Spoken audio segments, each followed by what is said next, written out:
Hello friends, welcome to Mega Classes. In this video, we are going to continue exercise 6.3. Hope you will be all fine. Okay, now first we will start question number 6. In question number 6, we have a figure that is also indicated in our book. You can see. Okay, here is given that triangle ABE, that is this one triangle, is congruent to triangle ACD. Congruent ACD. So this triangle and this triangle, these two triangles are congruent. This is given, and what we have to prove, triangle ADE, this small one is similar to triangle ABC whole triangle. Okay, so we have to prove this small triangle is similar to triangle ABC whole triangle. And what we have to given, we have given that this triangle ABE, this one, is congruent to triangle ACD, this one. Okay, so proof.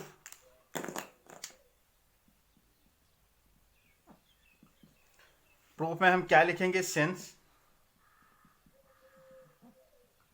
Triangle ABE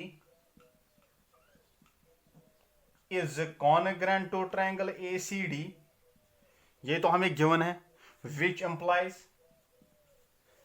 side AB, इसका corresponding side कौन है, AC. यहाँ पे first 2 alphabets, यहाँ पे भी first 2 alphabets, which implies AB is equal to AC and BE is equal to CD and AE is equal to AD. तो ये मैंने जो सिमिलरिटी में आपको नेमिंग रूल, वो नॉमेनक्लेचर सिखाया था, वो कॉन्ग्रेंसी में भी अप्लाई होता है. ओके, तो यहाँ से हमें इसका ये फ़ायदा है कि हम अगर यहाँ पे फिगर की ओर देखेंगे भी नहीं तो चलेगा. ठीक है, हमें यहाँ पे देखने की ज़रूरत भी नहीं है. ठीक है, तो क्या है कि जो AD है, फर्स्ट एंड लास्ट अल्फ़ाबेट, ये किसके बराबर है, AE के, which implies AD is equal to AE and AB is equal to AC, CPCT. Corresponding parts of congruent triangles are also always equal. तो यहाँ पे फर्स्ट, यहाँ पे second, dividing first and second,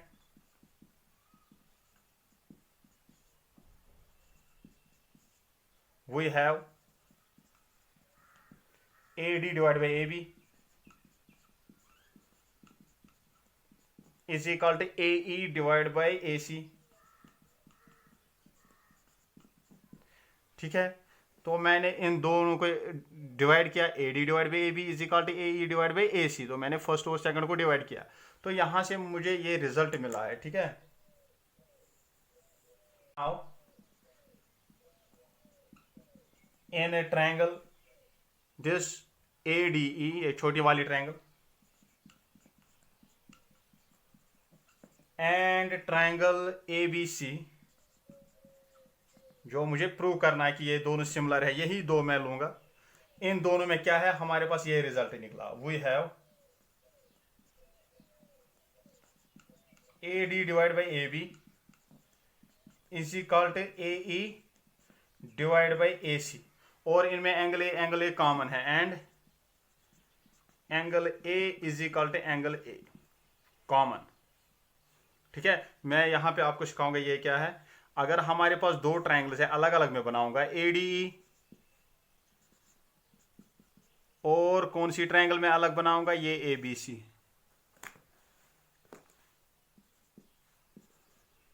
ठीक है, तो यहां पे अगर आप रिजल्ट में देखोगे क्या निकला हमारे पास, AD डिवाइड बाई AB, तो AD divide by AB is equal to AE divide by AC. तो दो साइड्स का जो रेशो वो सेम निकला, और angle A is equal to angle A, ये तो दोनों का कॉमन है. ठीक है, तो ये फिर दोनों ट्रायंगल सिमिलर हुए साइड एंगल साइड क्राइटेरिया के हिसाब से, क्योंकि हमने वो ऑलरेडी डिस्कस किया है. ठीक है, तो therefore triangle ADE is similar to triangle ABC by, यहां पे लिखना है side angle side similarity criteria. तो यही प्रूव करना था. ठीक है, तो यहाँ पे मैंने आप लोगों के लिए अलग अलग बनाया है. ठीक है, तो ये हमारे पास रिजल्ट निकला, और इन दोनों ट्रायंगल्स का एंगल ए सेम है. तो ये अपोज जो एंगल्स दो साइड्स दो है, ये प्रोपोर्शनल है, और इनके बीच में जो एंगल है वो सेम है. तब जाके हमें साइड एंगल साइड के हिसाब से ये दोनों ट्रायंगल्स सिमिलर हो गए. ठीक है. तो यही हमें प्रूव करना था. Okay, now question number 7. In this question we have triangle ABC and two perpendiculars AD on BC and CE is perpendicular on AB. These are two perpendiculars. They intersect at point P. This is the question. Okay, and we have to prove that in this question we have 4 parts. We have to prove that triangle AEP is similar to triangle CDP and rest of the parts we will see further. Okay, पहले हम first part को देखेंगे. देखो यहाँ पे naming rule का पूरा इस्तेमाल होना है. हमें फिगर की ओर देखना भी नहीं है, थोड़ा थोड़ा कभी देखना है, लेकिन हमें सारा कुछ काम इसी जो यहाँ पे नेमिंग रूल इसने नेम दिया है ट्रायंगल का, उसी से हमें सारा कुछ निकालना है. ओके, तो फर्स्ट पार्ट में लूंगा. इन triangle AEP and triangle CDP, यही 2 ट्रायंगल्स में लूंगा. ठीक है, आप देखो इसमें कोई अल्फाबेट मत सेम है. हाँ, P और P यहाँ पे सेम है, तो ये P तो या तो एक ही कॉमन एंगल होगा या वर्टिकली अपोजिट हो सकते हैं, बाकी कुछ नहीं है. ठीक है, तो हम सीधे लिखेंगे in these 2 triangles angle P is equal to angle P. अब देखते हैं angle P is equal to angle P. हाँ, यहाँ पे वर्टिकली है. इन 2 ट्रायंगल्स में angle P is equal to angle P, लेकिन हम यहाँ पे तो 2 एंगल्स हैं. हम यहाँ पे अच्छी आदत है कि हम यहाँ पे इसको एंगल 1 लिखेंगे, एंगल 2. तो एंगल P क्योंकि यहाँ पे 2 है, यहाँ पे angle 1 is equal to angle 2. तो यहाँ पे वर्टिकली अपोजिट एंगल्स. ओके, यहाँ पे नजर भी नहीं देनी है ज्यादा, तो यहीं पे हम सारा कुछ निकाल सकते हैं. अब है और कोई अब कोई अल्फाबेट इनमें मिलता नहीं. हाँ, यहाँ पे एंगल E एंगल D है, दोनों पे 90 है, एंगल D और angle E. Angle E is equal to angle D each 90. मैं देखूंगा भी नहीं ये ट्रायंगल्स कौन से हैं, मैं सिर्फ इन्हीं पे मैंने काम किया. एंगल E और एंगल D मुझे पता है. एंगल थोड़ा नजर डाली, यहाँ पे E पे भी 90 है, D पे, तो ये इन दोनों ट्रायंगल्स में इन 2 एंगल्स का वो ये सेम होंगे क्योंकि दोनों 90 है. और P तो सेम है, या तो ये इक्वल होंगे, यहाँ तो इक्वल या कॉमन होंगे या वर्टिकली अपोजिट. हाँ, यहाँ पे वर्टिकली अपोजिट है, तो मैंने एक का नाम एंगल 1 रखा है, एक का 2. तो angle 1 is equal to angle 2, vertically opposite angles. तो ये 2 ट्रायंगल्स सिमिलर हो गए. किस क्राइटेरिया? एंगल क्राइटेरिया के हिसाब से, क्योंकि हमें पता है अगर 2 ट्रायंगल के 2 ही एंगल्स कॉमन होंगे, ये ना सेम होंगे कॉरस्पॉन्ड, तो तीसरा खुद ब खुद होता है. तो हमें एक क्राइटेरिया था एंगल सिमिलरिटी क्राइटेरिया, तो ये दोनों ट्रायंगल्स सिमिलर हो गए. ठीक है, तो देयरफॉर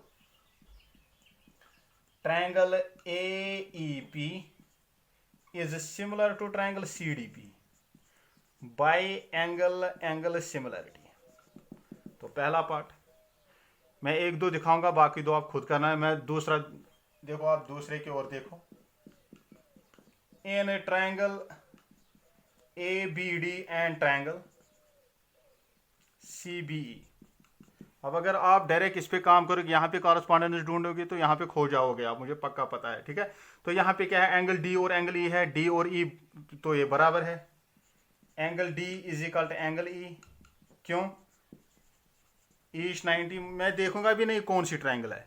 ठीक है, तो आप क्या, एंगल B और B है ना, ये खाली यहाँ पे देखो अल्फाबेट सेम है, ये भी बीच में है, ये भी बीच में है, तो एंगल B दोनों का ही एक ही है, यहाँ पे अकेले हैं. तो यहाँ पे angle B is equal to angle B. तो यहाँ पे कॉमन, तो therefore triangle ABD is similar to triangle CBE by angle similarity criteria.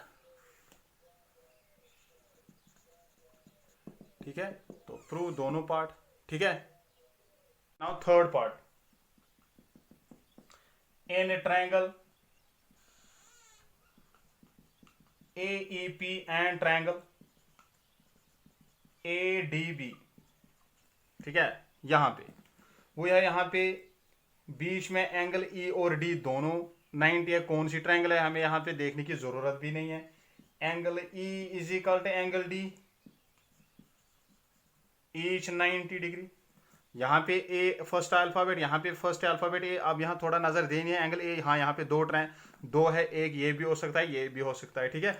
अब यहाँ पे देखेंगे एंगल कौन सा है, ट्रायंगल ये कौन सी ट्रायंगल है, ए ई पी ये वाली ट्रायंगल ए ई पी, और ए डी बी, हाँ ये एक ही है। तो यहाँ पे angle A is equal to angle A common, अक्सर ये कॉमन ही होते हैं, ठीक है। कभी कभार वर्टिकली अपोजिट, अगर वीपीओ नहीं होगा वर्टिकली अपोजिट नहीं, तब जाके ये कॉमन ही होते हैं। तो therefore triangle A E P is similar to triangle A D B, ठीक है, बाय एंगल सिमिलरिटी। बस तीसरा पार्ट आप खुद करना। आप देखो जितनी भी जो आप वीडियोस अगर आप ऑनलाइन देखोगे या कहीं पे भी आप देखो, वो यहाँ पे ढूंढते हैं कॉरेस्पॉन्डेंस, तो इंसान स्टूडेंट्स क्या वो कंफ्यूज होते हैं, ठीक है। बस आप इस पे, तभी जाके मैंने वो नेमिंग कन्वेंशन पे आप पे ज़्यादा जोर दिया था, ठीक है। तो ये था question number 7। Now question number 8, we have to prove triangle A B E is similar to triangle C F B, we have parallelogram A B C D and AD is produced to E. This E is joined with B which intersects line CD at F. So we have to prove this. हम इसको ऐसे prove कर सकते हैं in triangle, यही दो triangles in triangle ABE and triangle CFB। हम देखेंगे एंगल A और एंगल C बराबर है, एंगल A और एंगल C कॉरस्पॉन्ड, ये है अपोजिट एंगल्स ऑफ पैरेललोग्राम, क्योंकि ये पैरेललोग्राम है। Angle A is equal to angle C, यहाँ पे लिखेंगे अपोजिट एंगल्स ऑफ पैरेललोग्राम, ठीक है। और यहाँ पे एंगल बी और एंगल एफ, अगर हम देखेंगे ट्रायंगल ए बी ई ये वाला एंगल है बी, ठीक है। और सी एफ बी ये वाला एंगल है। तो यहाँ पे हम सीधे लिख सकते हैं नाम से, यहाँ पे angle B is equal to angle F, क्योंकि ये इसका नाम हम लिखेंगे 1, यहाँ पे 2, हम ऐसे भी लिख सकते हैं angle 1 is equal to angle 2। तो क्यों, क्योंकि अल्टरनेट एंगल्स है ये, ठीक है। तो ये अल्टरनेट एंगल्स है। This angle is equal because this is parallel to this and this is a transverse. Therefore triangle A B E is similar to triangle C F B by angle similarity. तो ये था question number 8, बहुत ही आसान सा question है, ठीक है। तो आज के लिए इतना ही, खुदा हाफिज।